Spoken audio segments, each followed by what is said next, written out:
So, nakita ko sa ukay-ukay lang ba. Grabe ang ganda. Pitsano ko. Ganda. 20 pesos lang. Dinid pa ko sana. Napili ito. Basta ang ganda talaga. Kuton na kuton. Tapos hindi ko alam yung may name sa may likod. Dito yung kan. Ang ganda. Tingnan nyo. Tapos kinuha ito ng babae. Tapos ginaganon niya.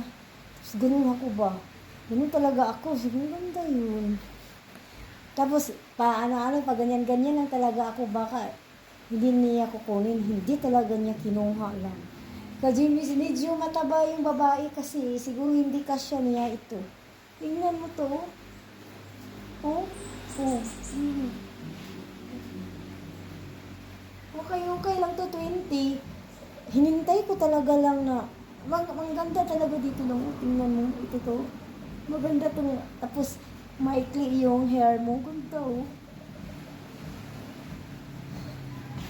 Ganda. So, hinintay ko talaga yung babae lang na hindi niya kunin. Hindi talaga kinuha niya. Kinuha ko agad kasi 20 lang.